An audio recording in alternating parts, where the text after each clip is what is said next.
Hi மக்களே, welcome to Neptune பாப்பு. இது அம்மாவின் கைவண்ணத்தில். இன்றைக்கி நம்மளோட சேனல் என்ன பார்க்க போகிறோன்னா, அசத்தலான ஒரு மஷ்ரூம் பிரியாணி எப்படி ஈஸியாக டக்குன்னு செய்கிறதுன்னு தான் பார்க்க போகிறோம். ரொம்ப ரொம்ப சுலபமாக செஞ்சிடலாம், டைம் கூட அதிகமாக எடுத்துக்காது. வாங்க இதை எப்படி செய்கிறதுன்னு பார்க்கலாம். ரொம்பவே சூப்பராக இருக்கும். கண்டிப்பாக நீங்கள் இதை வீட்டில் ட்ரை பண்ணி பார்க்கணும். நமக்கு தேவையான மஷ்ரூம்ஸை எடுத்துக்கலாம். இன்றைக்கி நம்ம பட்டன் காளான எடுத்திருக்கோம். தக்காளி நல்லா பொடி பொடியாக கட் பண்ணியிருக்கோம். பச்சை மிளகாய், புதினா, கருவேப்பிலை, கொத்தமல்லியை எடுத்துக்கலாம். பிரியாணி மசாலா, ஹோல் கிராம் மசாலா இது. இஞ்சி பூண்டு விழுது, தேங்காய் பால், ஸ்லைஸாக கட் பண்ண பெரிய வெங்காயம். ஸோ நம்ம 2 பேக்கெட் இன்றைக்கி எடுத்திருக்கோம். இந்த காளானை நம்ம நல்லா தூளுப்பு போட்டு, அந்த மண்ணெல்லாம் இருக்கும் இல்லையா, கருப்பாக நல்லா ஒட்டி இருக்கும், பாக்ஸ்லேயே பேக் பண்ணி வந்தாலும் அதை தூளுப்பு போட்டு நல்லா விரசி விட்டுட்டு ஒரு 2-3 டைம் நல்லா கழுவி எடுத்துட்டோம் அப்படின்னா காளான் நல்லா சுத்தமாயிடும், மண்ணே இருக்காது. ஸோ அந்த மாதிரி எடுத்து வச்சுக்கோங்க. ஒரு பிரியாணி பாத்திரம் எடுத்துக்கலாம். அதில் நமக்கு தேவையான அளவுக்கு எண்ணெயோ இல்லைன்னா கடலெண்ணெய் கூட நீங்கள் யூஸ் பண்ணிக்கலாம். இன்றைக்கி நம்ம ஆயில் தான் யூஸ் பண்ணியிருக்கோம். ஹோல் கிராம் பிரியாணி மசாலாவை நம்ம சேர்த்துக்கலாம். பட்டை, லவங்கம், நட்சத்திர சோம்பு, பிரியாணி இலை, ஏலக்காய், தேவைப்பட்ட அந்த ரோஜா பூ இதழ்கள் கூட நம்ம சேர்த்துக்கலாம். இது பன்னீர் ரோஜா, ரொம்ப வாசனையாக இருக்கும். அடுப்பு நம்ம மீடியம் ஃப்ளேம்லேயே வச்சுக்கலாம். இது நல்லா ஒரு அரோமா கொடுக்கும். இது ஒரு 1.5 பெரிய வெங்காயம் பார்த்தோம் அப்படின்னா, ஒரு 1.5 பெரிய வெங்காயம் நல்ல பெருசாகவே இருந்துச்சு. நல்ல ஸ்லைஸாக கட் பண்ணிக்கலாம். ஸோ இந்த அளவுக்கு நல்லா ரொம்ப ப்ரௌனிஷாக வரணும் அப்படின்னு அவசியம் இல்லை. ஓரளவுக்கு அந்த கண்ணாடி பதம் வந்துச்சுன்னா போதும். இந்த சமயத்தில் நம்ம கருவேப்பிலை இலைகளை சேர்த்துக்கிடலாம்.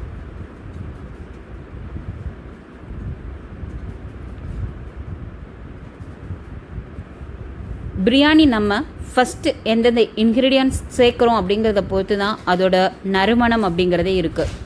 புதினா ஃபஸ்ட்டே சேர்த்தோம் அப்படின்னா அதில் ஒரு ஃப்ளேவர் கிடைக்கும். புதினாவும் கொத்தமல்லி, பச்சை மிளகாய் அரைச்சி சேர்த்தோம் அப்படின்னா அது ஒரு மாதிரியான ஃப்ளேவர்ஸ் வரும். ஸோ நம்ம ஒவ்வொரு மாதிரி பிரியாணியை டிஃப்ரெண்ட்டாக நம்ம ட்ரை பண்ணலாம்.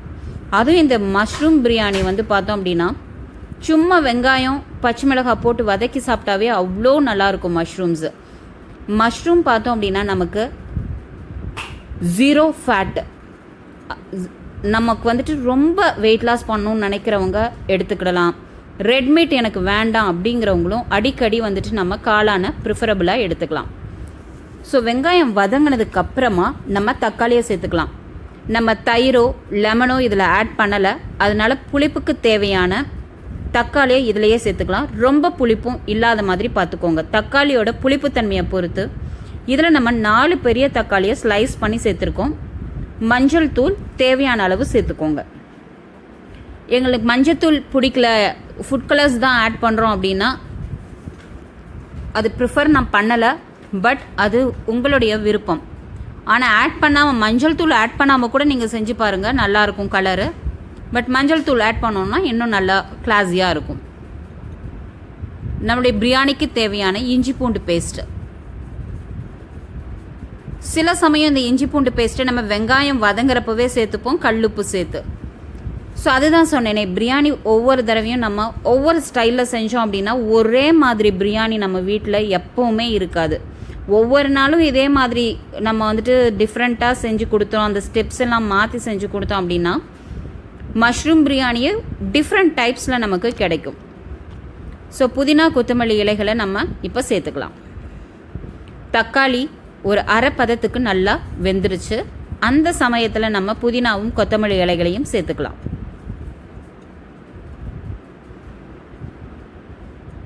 இதுக்கு பட்டன் மஷ்ரூம் தான் சேர்த்துக்கணும் அப்படின்னு அவசியம் இல்லை. நம்ம சிப்பி காளான் கூட சேர்த்துக்கலாம்.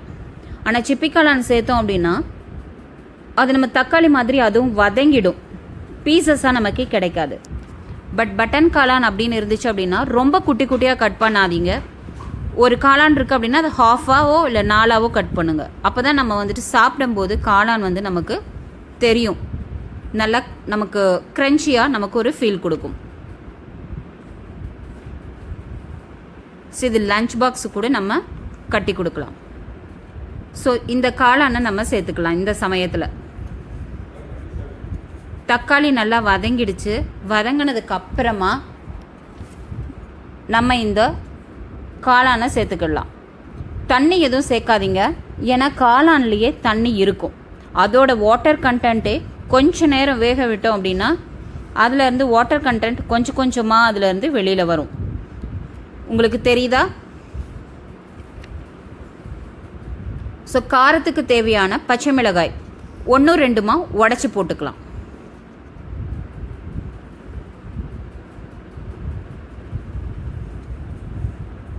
ஸோ நல்லா கலந்து கொடுத்துக்கலாம். இப்போ பாருங்கள், நல்லா உங்களுக்கு தெரியுதா?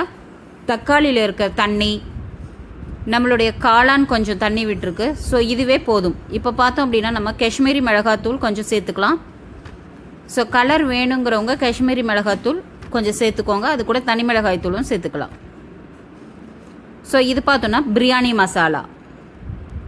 ஆல்ரெடி நம்ம பிரியாணி மசாலா ஹோலாக சேர்த்துருக்கோம், அதனால இது கம்மியாக போட்டால் போதும். இல்லைனா மசாலாவோட ஸ்மெல்லு ரொம்ப அதிகமாகிடும். சட்டிலாக இருந்தால் மட்டும் போதும். அதுக்கப்புறமா கொஞ்சமாக கறி மசாலா தூள். ஓகேங்களா?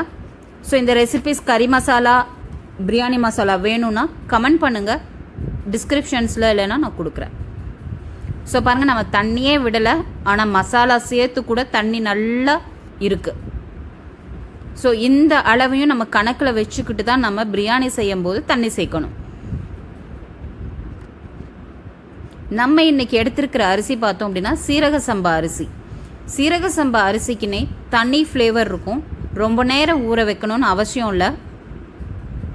நம்ம சீரக சம்பா அரிசியை கொஞ்சம் நேரம் ஒரு 20 நிமிஷம் ஊற வச்சோம்னா போதும்.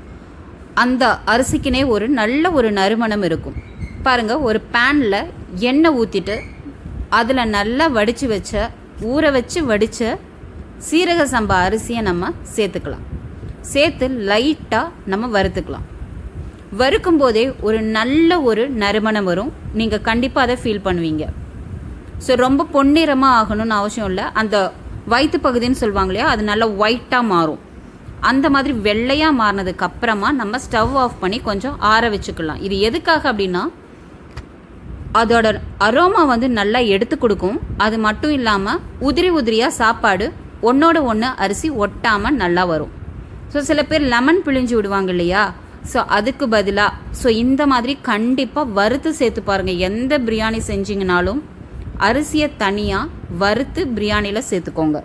கண்டிப்பாக சூப்பராக இருக்கும். இந்த டிப் நீங்கள் ஃபாலோ பண்ணீங்க அப்படின்னா. ஸோ பாருங்கள், இதுலேயே பாதி நமக்கு வெந்துடும் ஆக்சுவலாக.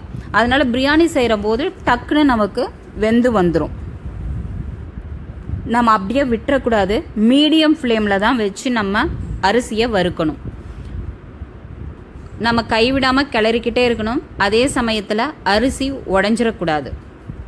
உடையாமல் நம்ம பார்த்துக்கணும். ஒரு பக்கம் அதை நம்ம வறுத்து வச்சிட்டோம். ஸோ அது நல்லா ஆறட்டும். இந்த மெயின் டைமில் நம்ம மசாலாலாம் சேர்த்துருக்கோம். இதில் ஆல்ரெடி வந்துட்டு தண்ணி வந்துட்டு பார்த்தோம் அப்படின்னா நல்லா விட்டுருக்கு. ஸோ இன்னும் கொஞ்சம் வேகட்டும் அது எல்லாமே.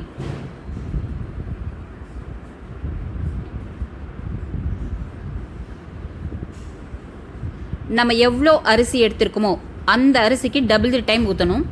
ஸோ தேங்காய் பால் பாதி ஊற்றிக்கலாம். இப்போ நம்ம 1 டம்ளர் அரிசி அப்படின்னா 2 டம்ளர் நம்ம தண்ணி அளவு. அப்படின்னா அதில் என்ன பண்ணணும்னா 1 டம்ளர் தேங்காய் பாலும் 1 டம்ளர் தண்ணியும் நம்ம சேர்த்துக்கலாம். அரிசியை பொறுத்து அந்த ஒன்றா வந்துட்டு அரிசி வந்து 1 டம்ளர் எடுத்திருக்கீங்கன்னா 2 டம்ளர் கம்பல்சரி ஊற்றணும். சில அரிசிகள் 1.25 டம்ளர் இருந்தாவே போதும். ஸோ இப்போ நம்ம பார்த்தோன்னா மஷ்ரூம்லேயே கொஞ்சம் தண்ணி விட்டுருக்கு. நம்ம 2 டம்ளர் அரிசி எடுத்திருந்தோம், அதனால் 3.25 டம்ளர் நம்ம ஊற்றிருக்கோம். நல்லா மூடி போட்டுடலாம்.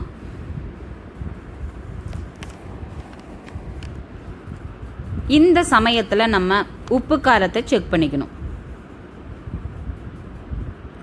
உப்பு வந்து நம்மளோட தொண்டையில் ஒரு உப்பு அதிகமாக இருக்கணும், கொஞ்சம் கரிக்கிற மாதிரி இருக்கணும். அப்போ தான் நம்ம சாதம், அதாவது அரிசி போடும்போது அது ஈக்குவலைஸ் ஆகிடும். காரம் கரெக்டாக இருக்கிற மாதிரி பார்த்துக்கோங்க. ஸோ குழந்தைங்கள்லாம் சாப்பிட்றாங்க அப்படின்னா அதுக்கு தகுந்த மாதிரி. இது வந்து பார்த்தோம் அப்படின்னா நார்மலான காரம் தான், ஏன்னா நம்ம மசாலா தூள் எல்லாமே அளவாக தான் போட்டிருக்கோம். ஸோ பெரியவங்க சின்னவங்க எல்லாமே சாப்பிடலாம். ஸோ அதுக்கு தகுந்தாப்பில் காரம் நம்ம, ஏன்னா பச்சை மிளகாய் போட்டிருக்கோம், அதனால் பச்சை மிளகாயில் இருக்க காரமே போதும். அதனால தான் மசாலா பொருட்கள் எல்லாமே நம்ம சட்டிலாக சேர்த்துருக்கோம்.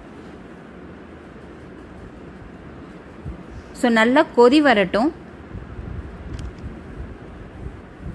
கொதி வர வரைக்கும் நம்ம மூடி போட்டு நல்லா வேக வைக்கலாம்.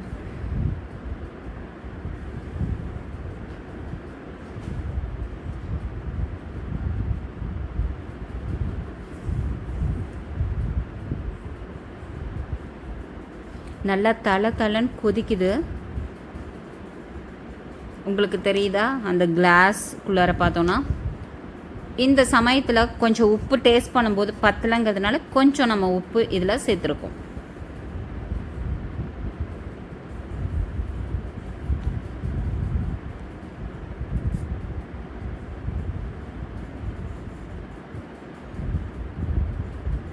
கல்லுப்பு எப்பவுமே யூஸ் பண்ணுங்கள், தூளுப்பு யூஸ் பண்ணாதீங்க. அதுவும் கையில் எடுத்து போட்டிங்க அப்படின்னா அளவு வந்து உங்களுக்கு கரெக்டாக தெரியும். இந்த மாதிரி நல்லா கொதிக்கணும், தளன்னு கொதிக்கணும். நம்ம ஊற்றின தண்ணி பார்த்தோம் அப்படின்னா ஓரளவுக்கு கொஞ்சம் சுண்டிருச்சு.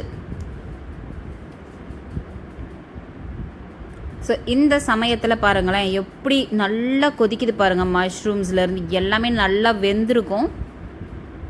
நம்ம வந்துட்டு இது குக்கரில் வைக்காமல் நம்ம செஞ்சுருக்கோம். ஸோ நம்மளோட அரிசி நல்லா ஆறி இருக்கும் இந்த சமயத்தில் பார்த்தோம் அப்படின்னா. இப்போ நம்மளோட அரிசியை அதில் சேர்த்துக்கலாம். பாருங்கள் எப்படி நல்லா ஒரு மாதிரி ஒயிட்டாக தெரியுதுல்ல அரிசி. ஸோ நல்லா கொதிக்குது. ஒரு கலக்கிட்டு இப்போ ஒரு தடவை வேணும்னா நீங்கள் உப்பு செக் பண்ணிக்கலாம் தேவைப்பட்டுச்சுன்னா. ஆனால் அடிக்கடி உப்பு செக் பண்ணிங்க அப்படின்னா நமக்கு டேஸ்ட்டே தெரியாமல் போயிடும். ஸோ இந்த மாதிரி லைட்டாக தண்ணி கம்மியாகும்போது ஒரே ஒரு தடவை மட்டும் கிளறி கொடுத்துக்கோங்க.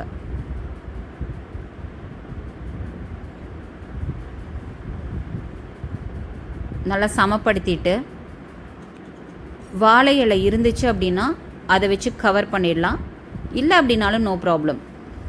அந்த வாழை இலையில் இருக்கிற அந்த ஸ்மெல் வந்து அப்படியே அதிலுடைய இதுவும் நல்லா இறங்கிடும். அந்த அளவுக்கு சூப்பராக வந்துட்டு இருக்கும் அதோட ஸ்மெல் எல்லாமே.